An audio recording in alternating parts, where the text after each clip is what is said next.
How often have you complained or heard someone complain, the instructor, the professor doesn't teach us anything. We're all on our own.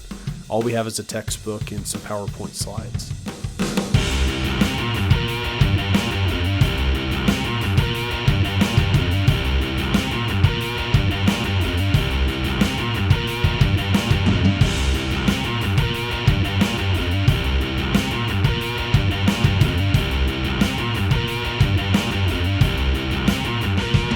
As for these 4 youths, God gave them learning and skill in all literature and wisdom, and Daniel had understanding in all visions and dreams. At the end of the time, when the king had commanded that they should be brought in, the chief of the eunuchs brought them in before Nebuchadnezzar, and the king spoke with them. And among all of them none was found like Daniel, Hananiah, Mishael, Azariah. Therefore they stood before the king, and in every matter of wisdom and understanding about which the king inquired of them, he found them 10 times better than all the magicians and enchanters that were in all his kingdom. And Daniel was there until the first year of Cyrus. That's Daniel 1:17 through 21. I should have said and Azariah there. I just blended them all together. But that's Daniel 1:17 through 21. Happy to be with you for another episode of Biblical Anatomy. Here we're trying to fulfill a mission to bring together Christians who seek to understand their biblical anatomy, to connect science with Scripture so we can better understand God's handiwork in our lives. We have a community. We have coursework that is being published almost daily, and we have a couple different tiers of membership to access that coursework, whether you want to work asynchronously, which is by yourself at your own pace, or in a cohort with a live professor. Today we're going to look at the exam preparedness and learning styles to best support learning in biblical anatomy and physiology. Really, these recommendations can apply to anything you learn, and it ties in with one of the most important things that I learned in college. After I got done spending a whole bunch of money on all these degrees, it clicked for me in graduate school that I could teach myself anything. How often have you complained or heard someone complain, the instructor, the professor doesn't teach us anything. We're all on our own. All we have is a textbook and some PowerPoint slides.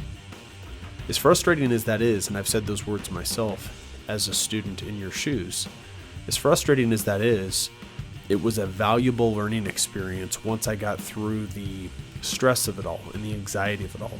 Once I was no longer in the midst of that stress of that class trying to earn an A in the course, a B in the course, just pass the course, whatever it may be.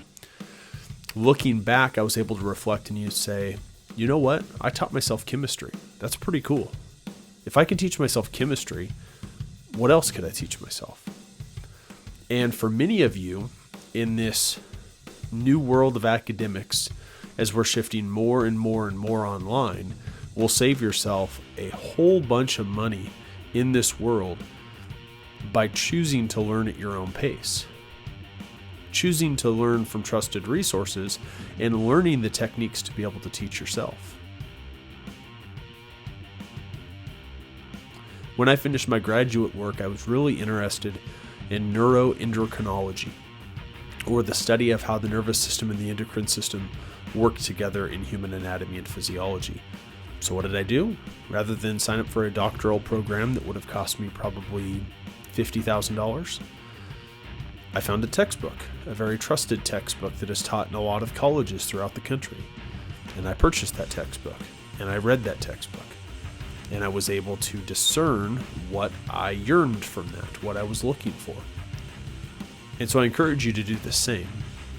I think as we move along in education, traditional colleges are going to begin to disappear. We're not going to see the traditional brick and mortar institutions, at least not in the way that they've been the last 20 years with these high tuition rates. I think we're going to see more students in your shoes decide to acquire their information a little bit differently. which is where we come in with biblical anatomy.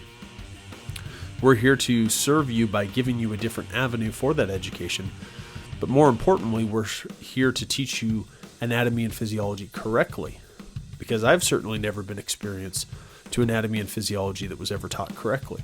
And when I say correctly, I mean including truth, including scripture. Every anatomy and physiology class I've ever taken is based in science and credits God not at all.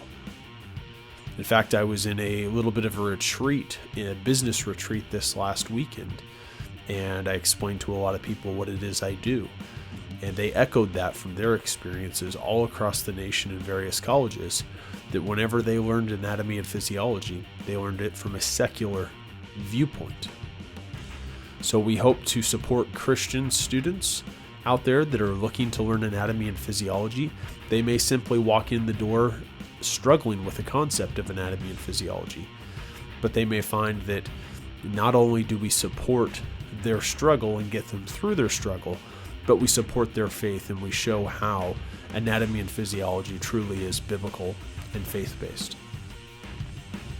So as we prepare for exams and we look at our learning styles, there are sort of some tips and tricks that I can dispose to you, that I can provide, but it really takes some self-reflection on your behalf to decide, what have I done in the past that was successful and how did I learn it? Nobody's going to be one learning style completely. There will be some extremes, but never completely, at least from my experience. There's going to be a blend usually. For instance, I am partially kinesthetic and partially visual, and very low when it comes to auditory. If you need a test to give you feedback, there's plenty of online exams you can take there to determine what your learning style is. But I think by reflecting on your previous experiences and what you've learned and what you've learned well, you will be able to discern whether you are a kinesthetic learner, visual learner, or auditory learner. Let's go through each of those. Let's start in alphabetical order. Let's start with auditory. Excuse me. If you're an auditory learner, you prefer learning through listening and verbal communication. So a traditional lecture suits you well. An audiobook suits you well. You benefit from lectures, discussion, and audio material, and you may repeat information aloud to reinforce memory. I've done a little bit of that before. I've even added to it. I've said something and resaid something in an accent because it was funny enough to elicit a memory response to hopefully remember that a little more easily the next time. Again, I score pretty low when it comes to auditory, so I don't use those methods a lot. Generally, auditory people are, at least in my opinion, those that we're often jealous of. I think of one of my dear friends who can listen to an instrument and then pick up that instrument and play it. Doesn't need any music written for him. He doesn't need any visual component or like a how-to video or anything like that. He knows enough about music and a variety of instruments that he can hear something and he can play it. I actually have two friends like that. And to me, that's just genius. Now, in reality, there's genius in all three of these learning styles, and I probably don't credit genius enough in the kinesthetic and the visual, and I probably credit it too much in the auditory because it's so foreign to me. If you were to ask either of them, they would probably have something opposite to say about that. The kinesthetic form learns best through physical experience and hands-on activities. This is one of the most difficult learning styles to engage in an online course, but I have some tips and tricks. They need movement and engagement to stay focused. So with that in mind, stand up during class. Don't sit down. Stand up and move a little bit. Sometimes you might need frequent breaks. That's okay too. Get up and move. Excel in learning by doing and practical experiences. So if there's experiences you can lean on, that certainly helps. But as much as you can incorporate a physical movement into your coursework, the better. So being that I am mainly kinesthetic, what did I do? I wrote notes. I physically hand wrote notes. And this was before Apple Pencil and many of the iPads, so I just did traditional old pen and paper. And there's plenty of scholastic research out there to support that is, in fact, a great way to go and does increase the retention of it. Now, I took it a big step further, and I'll get into that when I tell a story a little bit later. But think about incorporating some handwritten note-taking if you're kinesthetic, in addition to getting up and moving around. Visual. I am also a visual type. Visual, use note-taking and highlighting for better retention. I didn't use too much highlighting, but I know a lot of people that do, and they color coordinate, and it works really well for them. Good at spatial orientation and easily visualize concepts. I definitely have this element as an instructor. I take attendance by where people sit in the classroom, and because people are creatures of habit, that usually works pretty well. I have definitely been known to ask where someone is if their seat is empty or if their seat is taken by somebody else. And many times they'll say, "Oh, I'm over here," and I'm on the other side of the classroom. But my spatial orientation was sort of imprinted based on that first day of class. I can still think of classrooms, lecture halls that I was in, and almost tell you the exact seat I was in based on the spatial orientation I had of that classroom. And that's where many of my college memories come from, is from that viewpoint. Prefer seeing information organized and structured. So figures, tables, graphs, those sorts of things within presentations are going to be helpful. And certainly any video you can get with an instructor that is live is going to help tremendously. Any sort of supplemental resource on the topic with illustrations is going to help. Because I am kinesthetic and I am also visual, I really keyed in on mannerisms of individuals. Now, I was a psychology minor in addition to a kinesiology major, and so I had sort of an element of this working for me. But I would actually not take notes in class, as I will allude to later, because I would focus on the presenter and how their voice would change and how they would move their hands and blink and move their head and change their body posture and all these different little cues that would signify importance or lack of importance throughout the lecture. I would pick up on those. And if the instructor would let me, I would record the lecture as well. So I'll get into my story in here just a minute, but before we do that, we've got to take that learning and we've got to apply it so that we can best be prepared for an exam. So there's about 9 steps that I've prepared for you for exam preparedness. First step I have for you is to schedule daily study sessions before the exam. So if you have a big anatomy and physiology exam coming up, don't wait till the night before. Don't wait till the 2-hour block you have open before that test takes place. At best, you're going to mind dump. If the instructor lets you have a blank sheet of paper, at best, you're going to take that blank sheet of paper, or you're going to flip the exam over to the blank side, and you're just going to dump. But I've seen so many students do that, and I've done it myself, where they dump, but then they actually get to that question in the exam, and they have no idea how what they've dumped on paper actually applies to what they're trying to answer. So I would recommend short study sessions. Now, some people can learn over time, or longer periods of time, I should say, and it takes their learning a little bit to get warmed up. And so if that's you, you may need to do longer study sessions, but I would still start them at minimum a week before the exam, preferably 2 weeks or even a month before the exam takes place. If you're in an anatomy and physiology class where the structure for exams is basically a midterm and then a final, you have plenty of time to incorporate this, and this works well. If not, you're going to have to adapt to the circumstances, but you can still schedule daily study sessions. Opt to make them short is step number 2.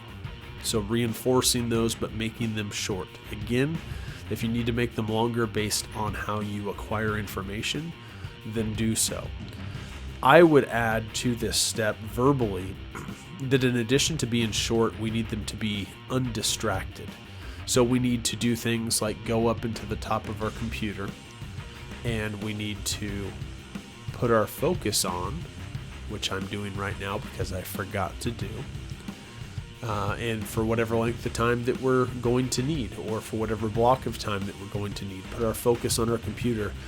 Do not disturb on our phone so we're not getting those distractions, because your short study session is not going to mean anything if you spend 15 minutes and the entire time your phone is just chirping and it's going off. I know I'm a big football fan, so on Sundays when I have all these different alerts for fantasy football and whatever else going off, I almost have to completely turn my phone off because it's notification after notification after notification.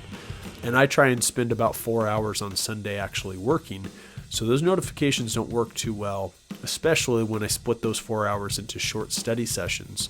So I need to basically turn the phone off. The third step is to minimize distractions, which ties in with what I just segued with, right? Do whatever you have to do. Put it in airplane mode. Do not disturb. Turn the phone off. I prefer turning the phone completely off because I think how often do our phones actually get shut down completely? A lot of times our battery life will get to the single digits and we plug it in, or we set it on our charger on our nightstand the night before, and then it's ready to go for us in the morning, but it never actually shut down. Now, if there's a software update, it has to go through a restart, but I think it's good to shut our devices off and kind of give them rest as well. And I've had pretty good success with that. Not saying that I am a professor of technology and I can prove to you that this increases the lifespan, but for the most part, my phones have lasted 2 to 4 years. Step 4 is use active learning methods. So this ties back in with those learning styles that we talked about. Assess whether you are a auditory, kinesthetic, or visual learner, and use those methods actively to help yourself engage in the material. Step 5. Organize materials in tables. This is really critical for the visual learner, but it can help all of us, just maybe not to as great a degree as it will the visual learner. But organize any material you can into a figure, a graph, a table, whatever the case is. Step 6 is really pertinent to anatomy and physiology. Draw and label anatomical structures. There's a lot of anatomy within anatomy and physiology, of course. And it's important that regardless of whether you're an art major or not, that you take some time and you draw things out. In our live courses at biblicalanatomy.com, at eraratphysiology.com, I will do that. I will take some time during the live cohort classes to actually illustrate what we're talking about. Luckily, I've done it for enough years that it is understandable, but I also, assuming you're not an art major, I also am not an art major.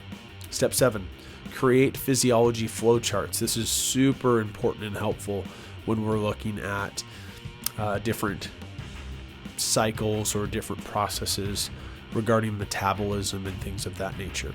So like with glycolysis or the Krebs cycle, flowcharts can be super helpful.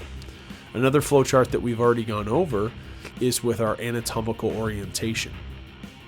Now, this was anatomy, not physiology, but there was still an opportunity to create a flowchart by going from the atomic level all the way to the organismal level.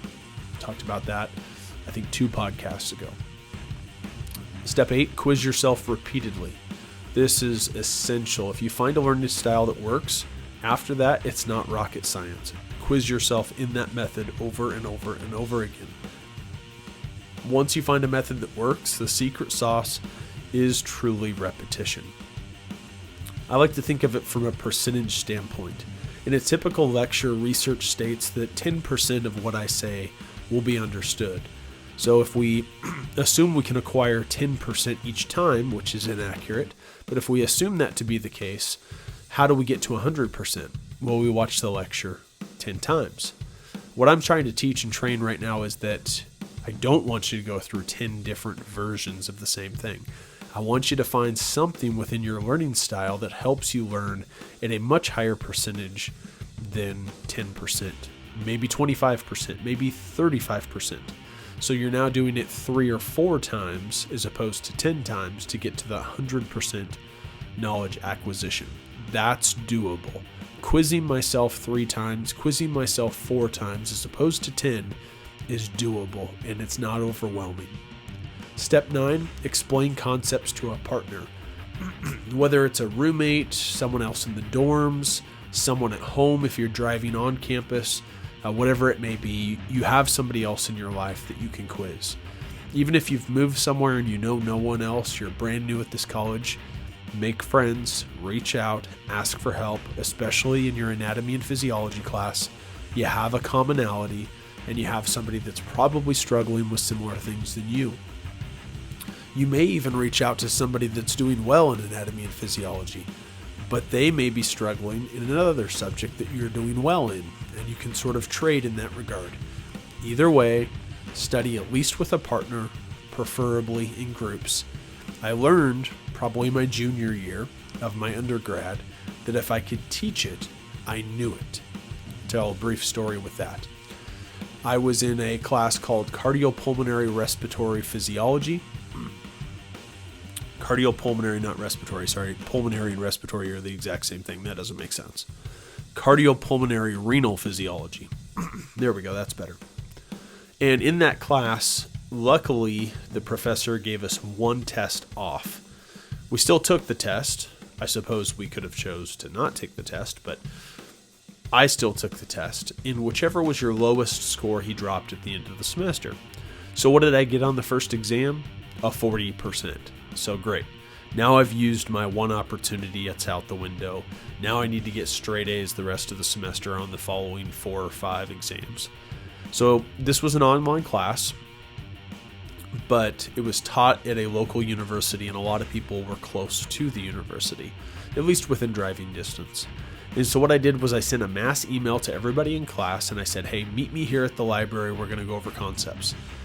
And I showed up expecting that it was just going to be sort of a study hall and we'd pitch things back and forth. But I quickly realized that all the other students were looking to me to provide them with information. And I was shocked by that. I was like, I just got a 40%. Like, why are you looking at me to provide you the information? Like, we need to help each other. But I felt that peer pressure, and I'm glad in that instance that I did, because I went home, studied my tail off, and the next time we showed up on campus, it basically was a teaching session of me teaching all of them.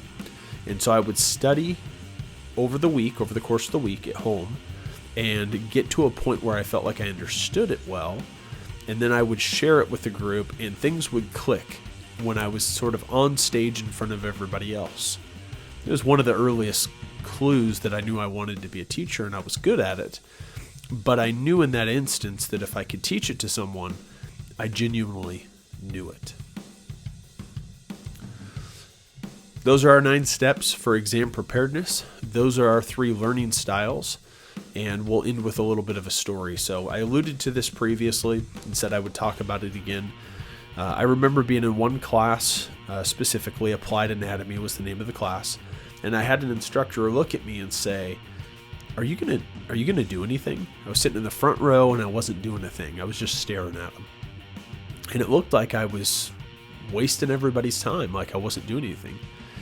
I'd previously asked him if I could record, and so I had my phone right next to me and it was recording. We were in these little auditorium style chairs.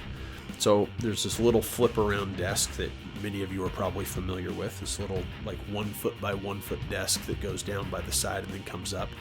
So I had my recording device there, and I was recording everything that he said. I had access to the PowerPoints at home. I could download those on my computer. I was just watching him. And it's because I'm a visual learner. And I have a psychological background where I pick up on things that maybe most people don't. But I would look and see how he would shift in his lecture, when he would make eye contact with me, when he would make eye contact with someone else, when his voice would change, whether it would inflect or deflect, when he would pause for perhaps longer than necessary or longer than normal, all sorts of things. And I would pick up on those cues, and that would help me learn in the moment. And honestly, I felt like I walked out of there with like a 50% learning retention. And really all I did with the recording was polished off and got to that 100%, because I couldn't have him show up at my apartment and say, let's redo the lecture and you do all the same mannerisms that you did before and let me get back 50% and now I'm up at that 100%. Obviously I couldn't do that, but I recognized that my visual learning style was most effective in this way, and so I applied it first, and I had sort of this backup recording that I could go acquire 10% at a time if I needed to, or 15, 20% at a time. I think I got it up fairly high, maybe 25, 30%, which plus the 50 got me to 75, 80%. And I did that with the note-taking that I talked about earlier. I would actually physically write things out. When I was done watching the lecture live, listening to the lecture and rewriting the notes, of course pausing along the way to keep up, I would usually polish off, and this would either be my first step or my last step depending on how the week was going. So I'd either start with this or I'd polish off with this. I would open up the textbook and go to the chapter that we were speaking to, or the part of a chapter or the multiple chapters, and I'd read every sentence of the text. And if it was something that I didn't understand, I rewrote it in my notes. So I had my in-class notes and then I had my book notes. And in my book notes, I would rewrite it, not understanding what it was. Later, when I could apply it and understood what they were speaking about, I would rewrite it in my own words. So I was taking every sentence that I didn't understand in the book and I was splitting it into two versions. Their version and my paraphrased version. You might say I'm jumping off the OCD cliff here with this next statement, but it worked for me. I also had to do a lot of scientific papers where I was citing things, so I even went to the length of providing a direct quote citation actually written by hand and a paraphrased quote citation. I used mainly APA, and so I got really proficient with that. But after the conclusion of my sentence, I would cite it, and I would do that over and over and over again. And it just became second nature to me. And so, again, maybe I started with that, then I went to lecture, and then I listened to my recording. That would get me to where I was comfortable 100%. Or if it was a super busy week and I wasn't prioritizing the way that I should, I would go to lecture, I would listen to the classroom recording, and then I would polish off with that method in the book. Both methods worked.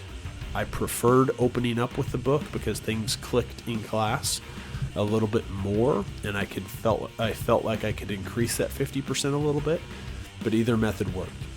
So I hope through what we've talked about today that you're able to apply some of these methods and you're able to better understand not only your learning style, but how you can harness that learning style to best prepare you for an exam that's coming up. Our website is araratphysiology.com. Easier for most people to go to biblicalanatomy.com. They both take you to the same place. There we have links to our podcasts, the one you're listening to now and the other one that we have, Discipleship Conditioning. We also have a link to our school, our community, in which you can take classes from us, whether asynchronous or live. And we also have some blogs that we have in there and a number of other things, products that we sell, those sorts of things. So I encourage you to check that out. If you have any questions or you simply just want to reach out and say hello, you can email us at hello@araratphysiology.com. If you want to send a prayer request, we love those too, and we'd love to pray for you. Email us at prayer@araratphysiology.com. If you're interested in some of the products that we use, maybe you're interested in doing a podcast yourself, or you just want to support us in a way that you can that's minimal, you can go to links.araratphysiology.com, and there's a bunch of affiliate links we have there on things we support. We get a kickback on that. You can also, the simplest way is just to provide a tip, and there's links in the bottom of the description for you to support either podcast monetarily with a $5 tip, $10 tip, whatever it may be. So the take-home message I have for you today is that God has gifted us with unique ways, to learn material and prepare knowledge to be tested on. So how can you best reduce the time spent acquiring information and maximize the depositing of knowledge? We don't want to do that 10%, plus 10%, plus 10%, plus 10%. We don't want to go through the material 10 times. How can you get up to something like 20, 30, 40, 50%? And that is by harnessing your learning style. So If you don't know your learning style already, figure it out, assess based on the way you've learned in the past and things that have worked well. And if all else fails, find a little online assessment that can sort of guide you in the right direction. We want to maximize the depositing of knowledge and not maximize the time spent actually trying to acquire that knowledge. As we always do, and we feel called to, let's conclude with the Lord's Prayer. Pray then like this: Our Father in heaven, hallowed be your name. Your kingdom come, your will be done, on earth as it is in heaven. Give us this day our daily bread, and forgive us our debts, as we also have forgiven our debtors. And lead us not into temptation, but deliver us from evil. Amen.